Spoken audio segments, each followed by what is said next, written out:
संत ज्ञानेश्वर गाथा प्रत्येक अभंगाचा मराठी अनुवाद। देवाच्या प्राप्तीचे दार म्हणजे हरिनाम। ते क्षणभर घेतले तर आत्मसाक्षात्कार दाखवणाऱ्या चारी मुक्ती साध्य होतात। त्या हरिनामाचे सतत स्मरण करणाऱ्याचे एवढे पुण्य होते की त्या पुण्याची गणती होत नाही। संसारात सर्वात घात करणारी जीभ आहे, पण तिला हरिनामाचे वळण लावले तर सुख प्राप्त होते, असे वेद हात वर करून सांगतात। हरिनामाने देव कसा अंकित होऊन भक्ताचे सर्व कार्य त्याच्या घरी येऊन करतो, याची साक्ष व्यासांनी दिली आहे, असे माऊली सांगतात। 4 वेद, 6 शास्त्र व 18 पुराणे हे हरिनामाची महती गात आहेत। दयाचे घुसळण करून जसे लोणी काढतात, तसे यातील हरिनामाचे लोणी काढून बाकीचा असार कथा भाग सोडून द्यावा। जीव व शिवाचे एकच अधिष्ठान हरिनाम आहे।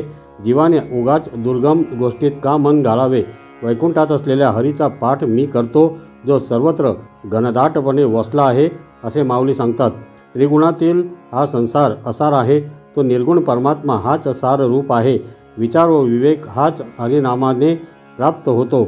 सगुण निर्गुण यात न अडकता त्या आत्मारामाला कोणतेच गुण अडकवू शकत नाहीत।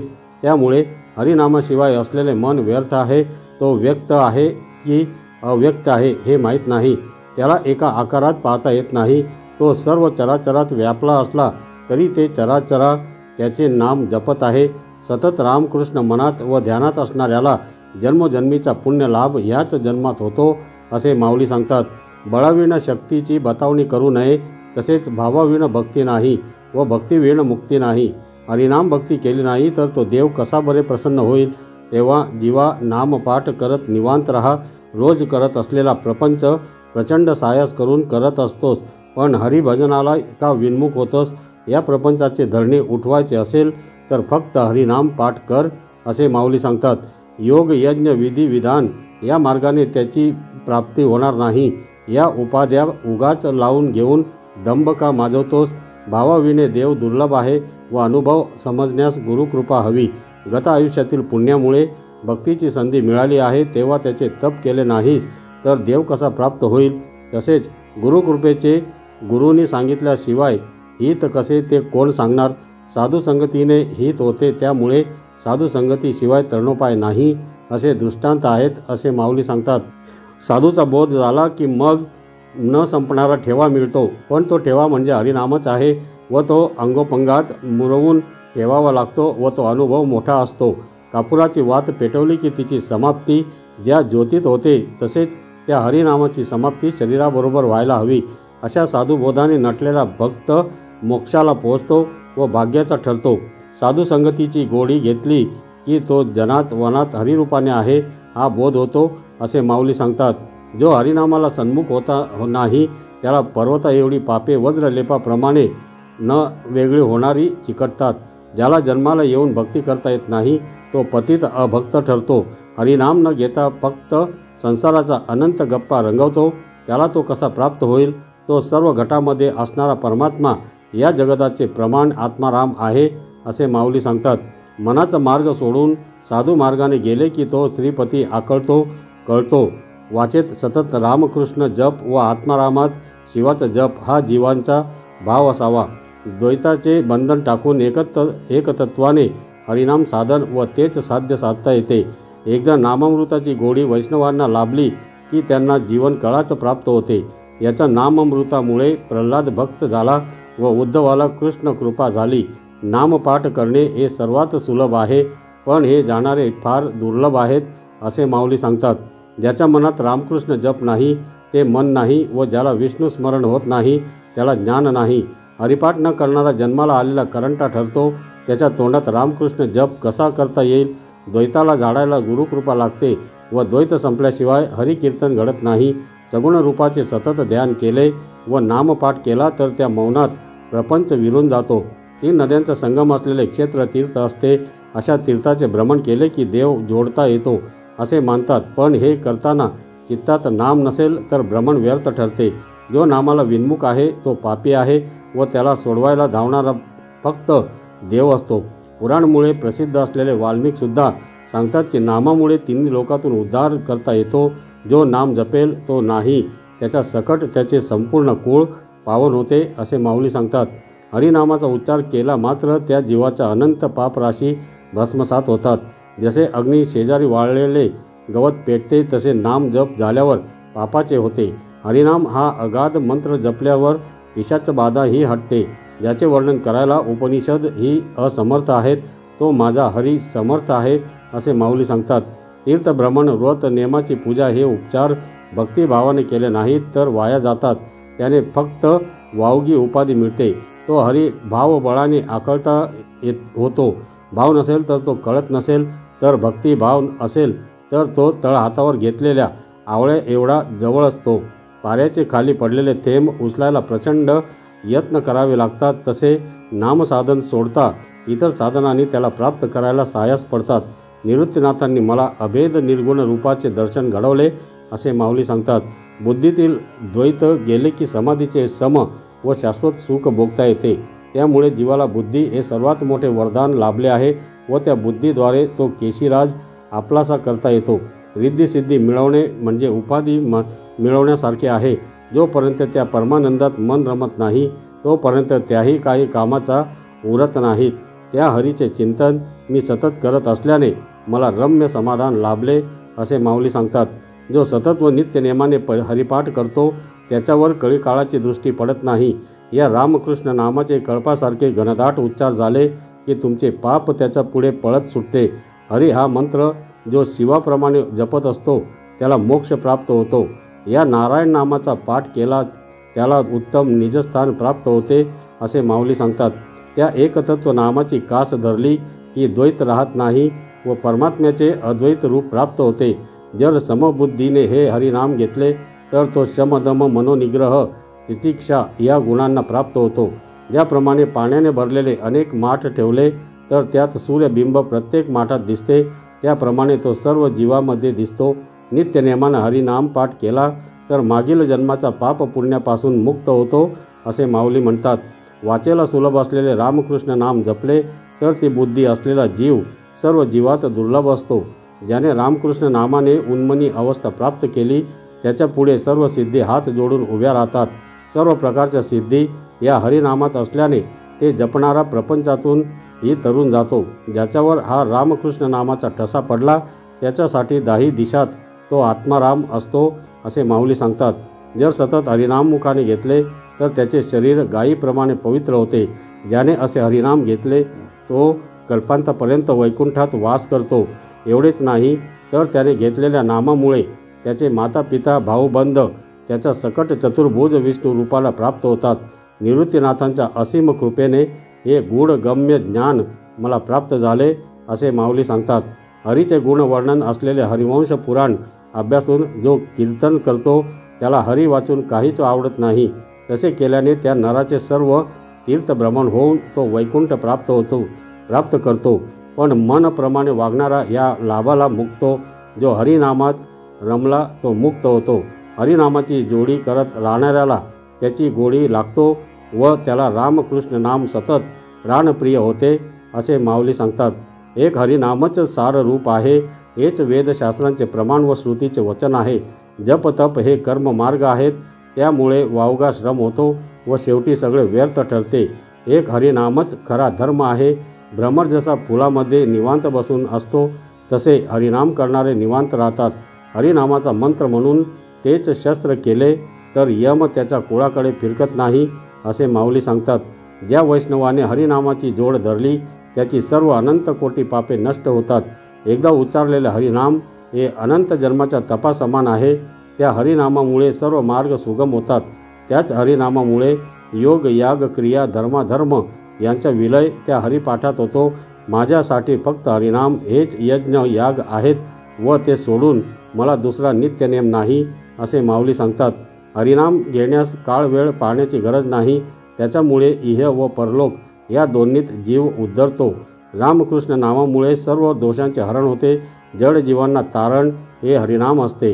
हरिनाम हे सर्व साधनांचे सार असून ते घेणाऱ्याच्या दैवाला पार नाही. जर हा हरिपाठ करत राहिले तर पूर्वजांना ही वैकुंठ प्राप्त होते असे माऊली सांगतात.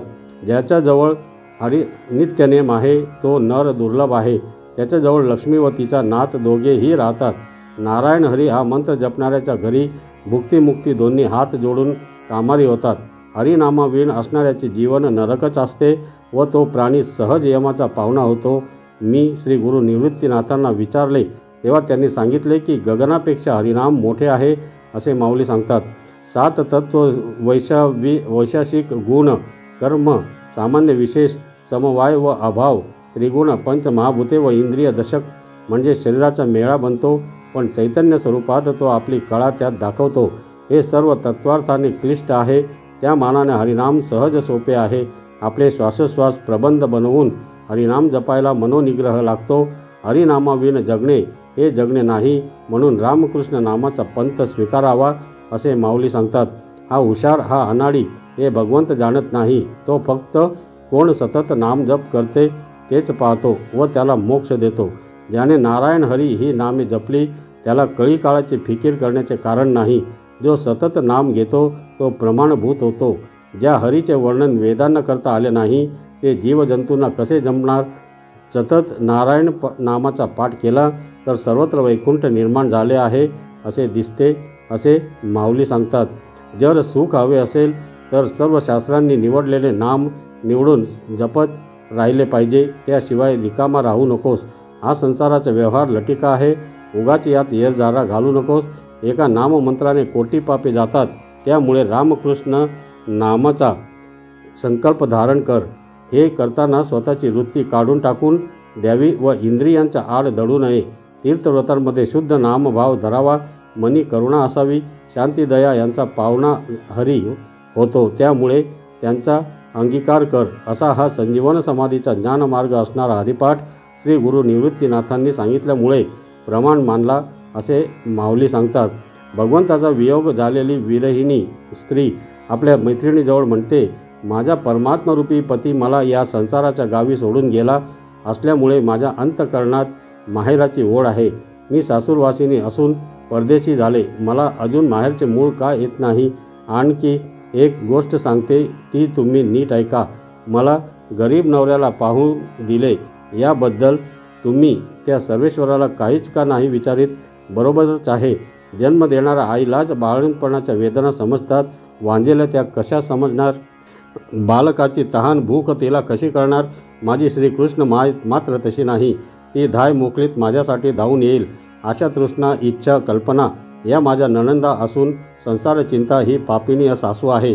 व्यवहारातील स्वार्थ हा माझा सासरा असून तो परमार्थाचा कसलाही कधी विचार करीत नाही.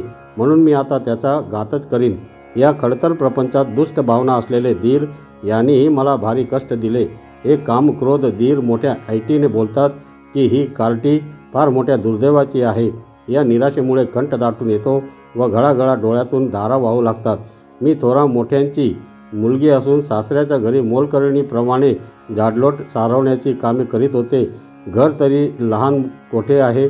15-16 वाकड्या तिकड्या जागा आहेत. पंच ज्ञानेंद्रिय पंच कर्मेंद्रिय पंच प्राण व एक मन मिळून 16.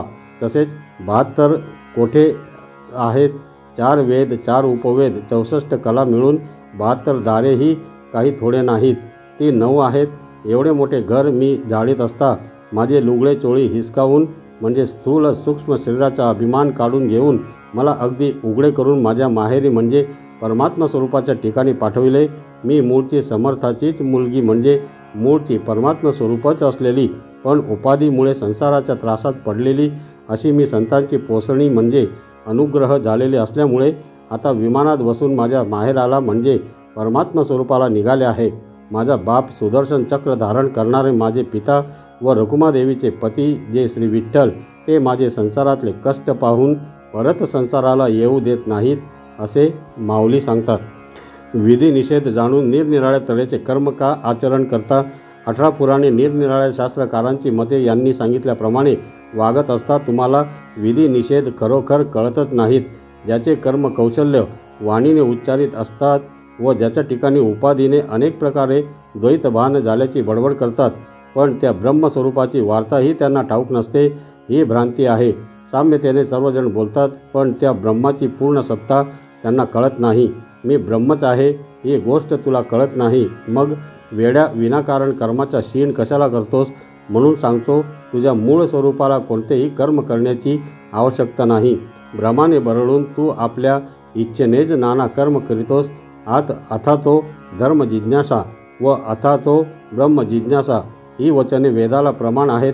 तरी पण वेदात लय, लक्षण, धारण, पूजा, समाधी, यज्ञ, याग, जप, तप, उपासना, मंत्र, तंत्र वगैरे सुखाकरिता अनेक साधने धांडोळली तरी त्यातील एकही ब्रह्म जाणावे अशी सांगणारी नव्हेत.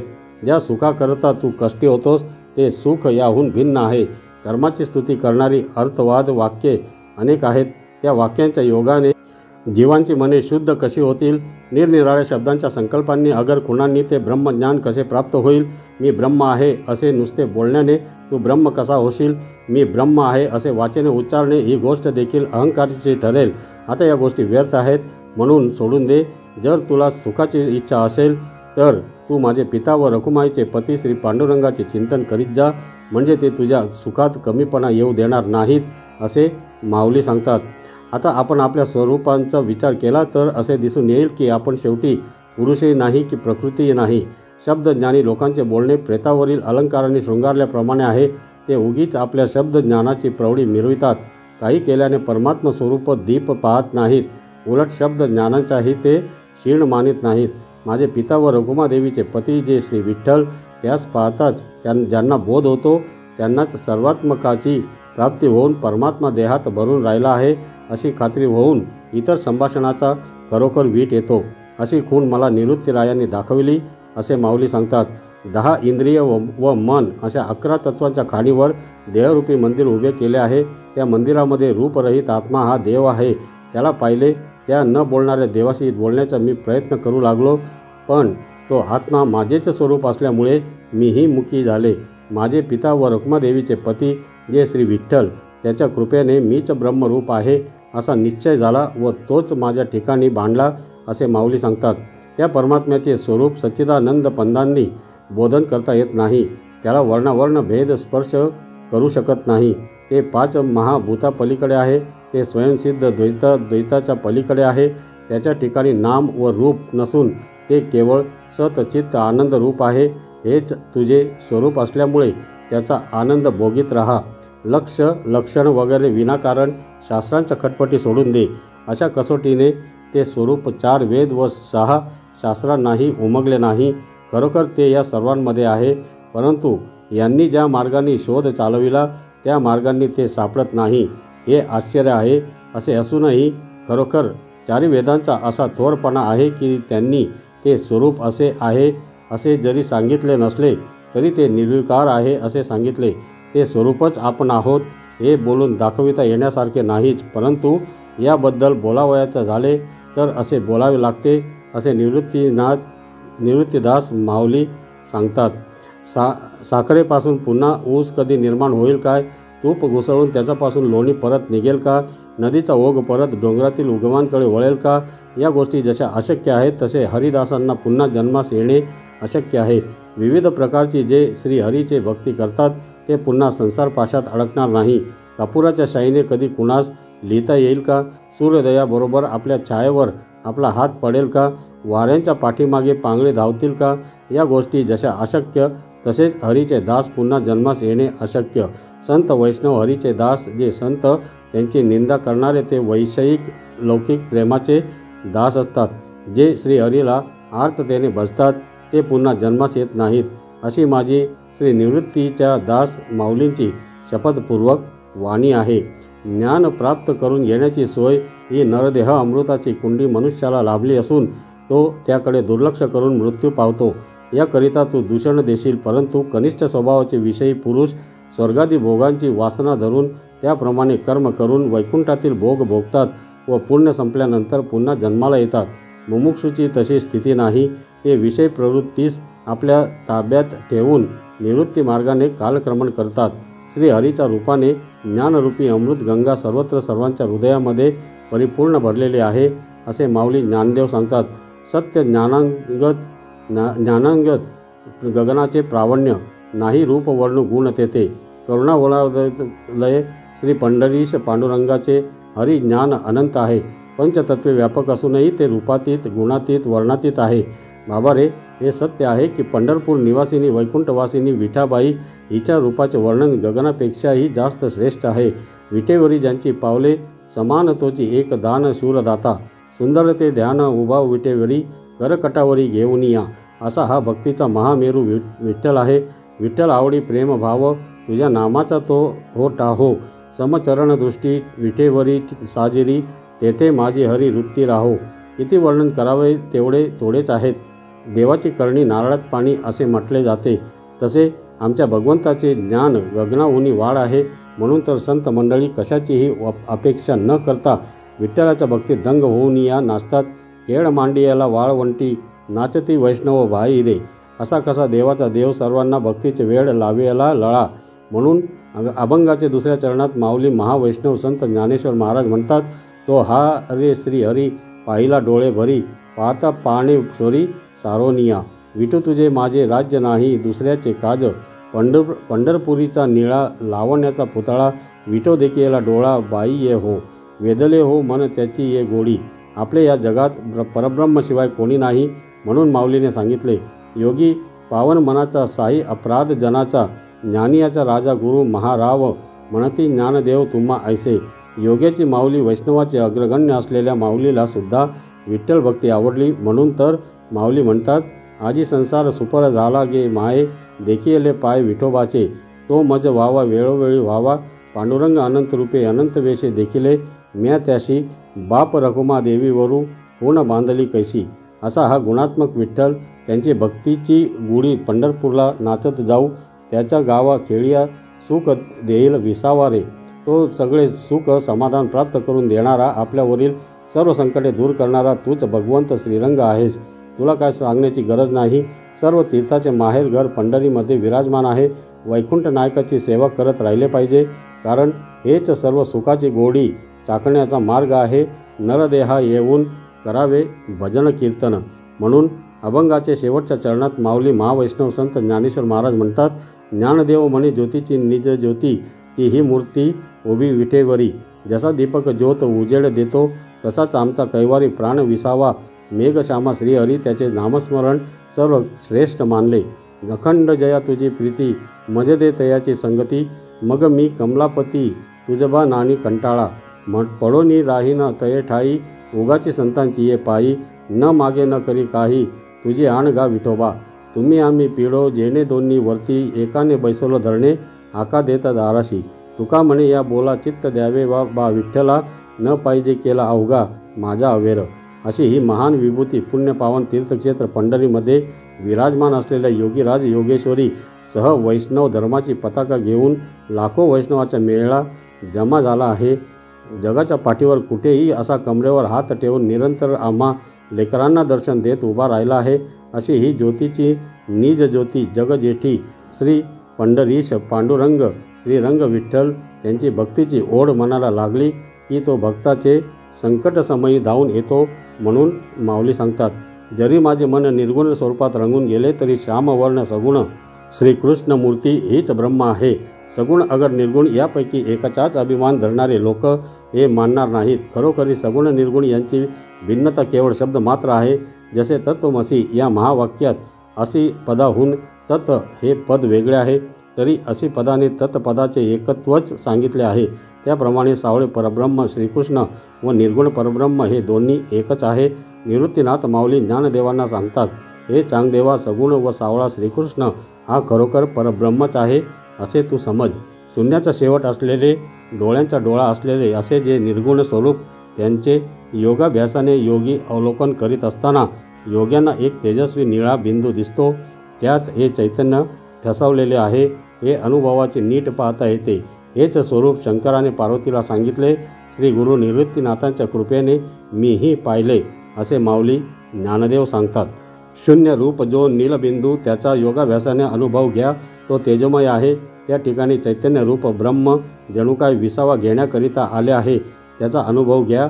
हेच स्वरूप शंकरांनी पार्वतीला सांगितले व निवृत्तीरायांनी कृपा करून मला सांगितले असे माऊली ज्ञानदेव सांगतात. शून्य म्हणजे सत्यत्वाने नसलेल्या जागृत स्वप्न सुषुप्ती व तुरीय अवस्थांच्या अलीकडे ते ब्रह्म आहे. तसेच महाशून्यावस्था जो उन्मनी पलीकडेही ते आहे. म्हणून त्यास सर्व द्रष्टा म्हणतात.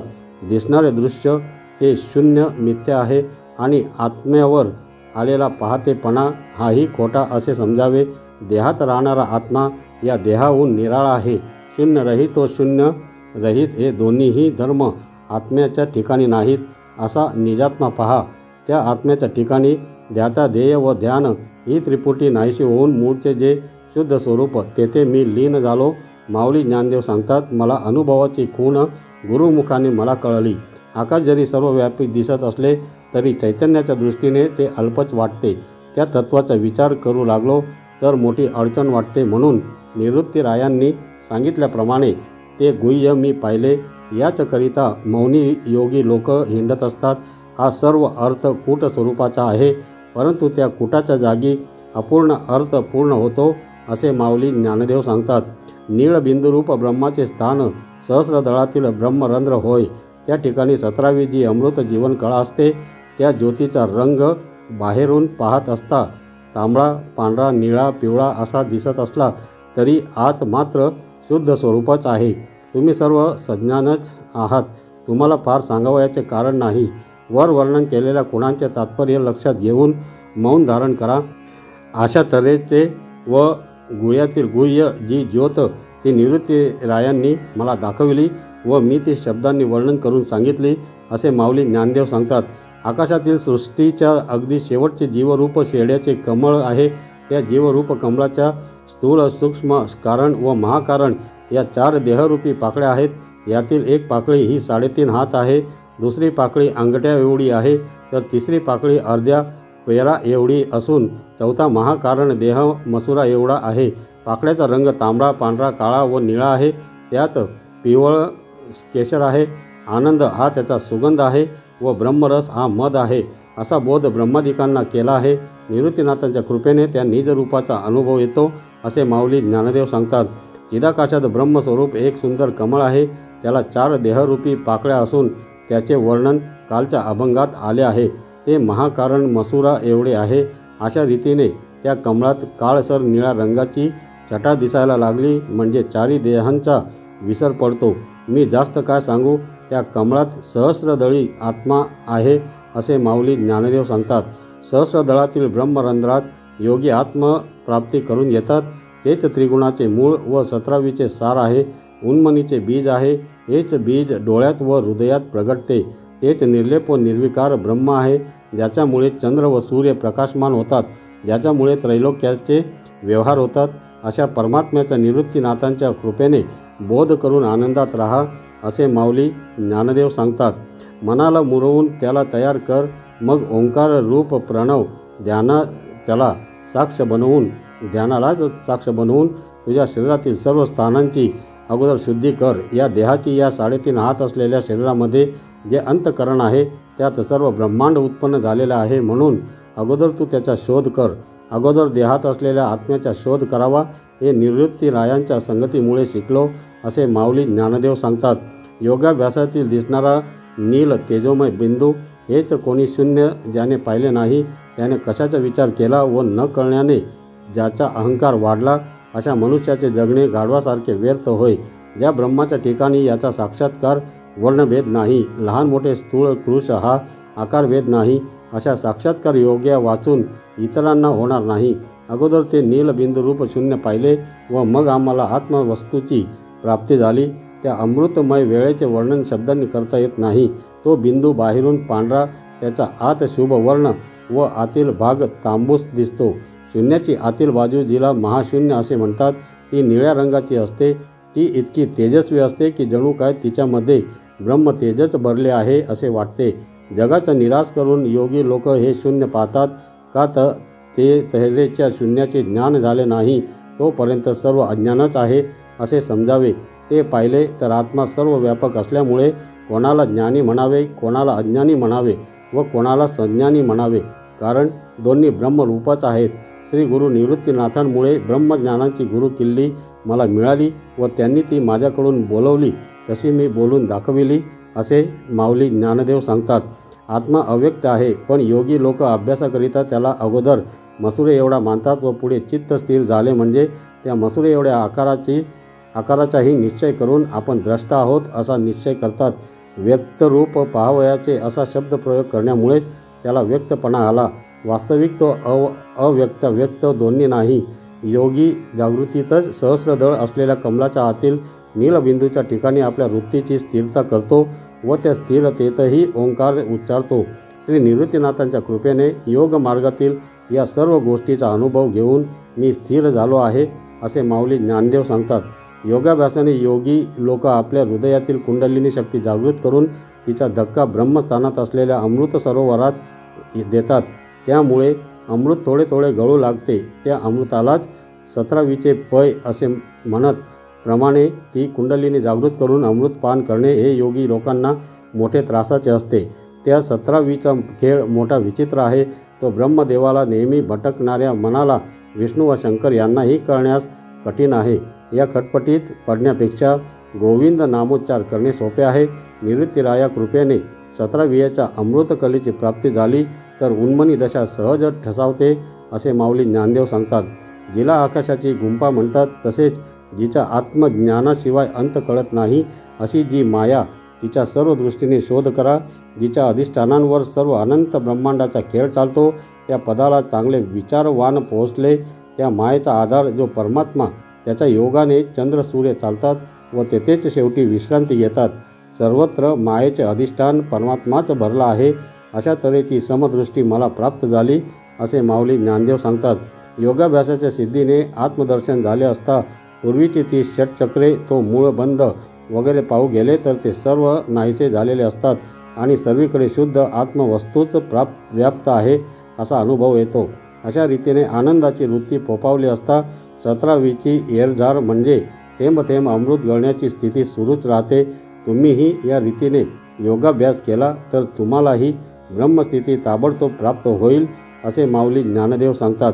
दोन्ही डोळ्यांच्या वरच्या बाजूस सहस्रदळ कमळामध्ये शरीराच्या 9 द्वारांहून भिन्न 10वेचे द्वार आहे. त्या ठिकाणी प्राणाची स्थिती कशी असावी याचा सोपा मार्ग सांगतात. आधारचक्राचे ठिकाणी अपान वायू आहे. त्याच्या 4 बोटांवर नाभिस्थानाचे ठिकाणी मणिपूर चक्र आहे. तेथे वायू कोंडावा. पुढेच 6 अंगुळावर वायुचक्र आहे. त्या ठिकाणी अनुहात ध्वनी होतो. तेथपर्यंत प्राणवायू न्यावा. पुढे सहस्रदळाचे कमळात एक निळे ब्रह्मरंध्र आहे. तेथे प्रकाशाची उमाळे दिसतात. असे ते तेजोमय अग्निचक्र आहे. तेथे प्राणवायू न्यावा. अशी ही प्राणायामाची प्रक्रिया माऊली ज्ञानदेव सांगतात. योगाभ्यासातील अग्निचक्र रूप डोंगर, त्यावर चित्तरूप गाय बसते व गायीचे स्थिरता रूप दूध योगी सेवन करतो. त्या दुधाने तृप्त झाल्यामुळे भूक लागत नाही. दोन्ही भुवयांच्या मध्ये असलेल्या अग्निचक्राचे ठिकाणी चित्त ठेवून ध्येयरूप झाल्यामुळे सहजच उन्मनी दशा प्राप्त होते. आदी देवता जे ब्रह्मस्वरूप, त्यास मी वंदन करतो व तीच शुद्ध ज्योती डोळ्यात दिसते, असे माऊली ज्ञानदेव सांगतात. परमात्म्याच्या ठिकाणी जगत आणि जीवाच्या ठिकाणी देहादी ही सर्व मायाच आकारली आहे. सर्व नाम रूपात्मक सगुण जगत व त्याचे कारण अव्यक्त रूप ही दोन्ही रूपे मायाच प्रसवली आहे. वस्तुतः ती मिथ्याच आहे. अजातवादाच्या दृष्टीने वंद्यापुत्राप्रमाणे ती अत्यंत असत आहे हे खरे, पण ज्या मायेने या पसाऱ्यात मी सापडलो होतो त्याच मायेने सत्व गुण प्रदान होऊन माझ्यावर कृपा करून तिने माझी काया उजळली म्हणजे देहभाव नष्ट केला, असे माऊली ज्ञानदेव सांगतात. वांजेच्या मुलाने आकाशात मळा लावून त्याला मृगजळाच्या पाण्याने शिंपून टाकले आहे. मनरूपी बाळकाने अग्निकुंड कल्पून त्याला मनानेच पाहत आहे. अंतर्दृष्टीने पाहिले तर सौख्य प्राप्ती करून देणारा सौख्यदाता एक श्री गुरु निवृत्तीनाथच आहे, असे माऊली ज्ञानदेव सांगतात. परमात्मा त्रैलोक्यात भरला असून ही स्थूल दृष्टीने पाहणाऱ्याला तो दिसत नाही, पण त्याच डोळ्यात जर ज्ञानरूपी अंजन घातले तर तो आत्मरूपाने दिसतो. मन, बुद्धी, चित्त, अंतकरण याहून वेगळा मोक्षरूप असा तो परमात्माच आहे. योगाभ्यास करून उन्मनी अवस्थेचा घाट ओलांडल्यानंतर मला ते ब्रह्म सहज लाभले, असे माऊली ज्ञानदेव सांगतात. ज्या पुरुषाला आत्मज्ञान झाले नाही त्याच्याशी भाषण करणे टाळावे. ओंकाराचे ध्यान करीत असता इतर पदार्थाचा विसर पडून जी अवस्था लाभते तिला तुर्यावस्था असे म्हणतात. त्यात देखील द्वैत ध्येयरूप असल्यामुळे तिच्याही पलीकडे आत्मा आहे, असे गुह्य ज्ञान श्री गुरु निवृत्तीनाथांना मी अनन्य भावाने शरण गेल्यामुळे त्यांनी मला दिले, असे माऊली ज्ञानदेव सांगतात. चराचर जगतामध्ये एक आत्माच व्यापक आहे. त्याच्यापासून हे जगत झाले आहे. पंचमहाभूतात तो व्यापून असून निराळा आहे. ज्याच्या सत्तेवर हे त्रैलोक्य भासते त्या श्यामसुंदर परमात्म्याचे ध्यान आम्ही मनात धरले आहे असे माऊली ज्ञानदेव सांगतात. अकारी म्हणजे ओंकाराच्या ठिकाणी अर्धमात्रा रूप असलेले जे परमतत्व ते कोण्या रीतीने पाहिले जाईल. उकारातही ते कोण्या रूपाने आहे. मकारात ते तत्व कसे संयुक्त झाले आहे. अर्धमात्रा स्वरूप असलेल्या तत्वाच्या ठिकाणी अर्धमात्रा म्हणणेपणा जो आलेला आहे. या प्रश्नाचे उत्तर एकचक्री अर्धमात्रेचा अर्थ म्हणजे विषय गुरुकृपा होईल तर सहजच दिसेल. महाशून्याच्या स्थानी परमात्मा आहे हे श्री गुरु निवृत्तीरायांच्या कृपेने मी शोधून पाहिले असे माऊली ज्ञानदेव सांगतात. योगाभ्यासी पुरुष ज्या तेजोमय नील बिंदूकडे पाहतात ते शून्य 4 भागात विभागलेले असून त्यातील सर्वांच्या आतील भाग तो महाशून्यच होय व त्यातच ब्रह्मतत्व साठवलेले आहे. अशी ज्याची दृष्टी झाली त्याच्या मनाचा मनपणा नाहीसा होतो. आमचे बोलणे शब्द रूप जरी दिसले तरी ते सर्व निवृत्ती स्वरूपच आहे असे माऊली ज्ञानदेव सांगतात. अष्टांग योग साध्य जे नीलबिंदू रूप शून्य त्याचेही बीज योग्यांचे गुप्त धन नेच केवळ माहेरघर त्रिगुण त्रिविध सच्चिदानंद वगैरे कोणत्याच शब्दांनी ज्याला संबोधन करता येत नाही असे जे ब्रह्म त्याचे ज्ञान सद्गुरूंनाच झालेले असते. इतर सामान्य लोकांच्या वृत्तीला त्याचे आकलन होत नाही असे माऊली ज्ञानदेव सांगतात. योगाभ्यासाच्या योगाने स्वरूप स्थिती ज्याला प्राप्त झाली आहे असा पुरुष अवचित नजरेस पडला तर उन्मनी दशा लंपटच होऊन रात्रंदिवस त्याला सोडित नाही. अशा पुरुषांना पुन्हा 17वीचे अमृतपान करावे लागत नाही. कारण अदृश्य जे ब्रह्मतत्व त्यात तो तद्रूप झालेला असतो.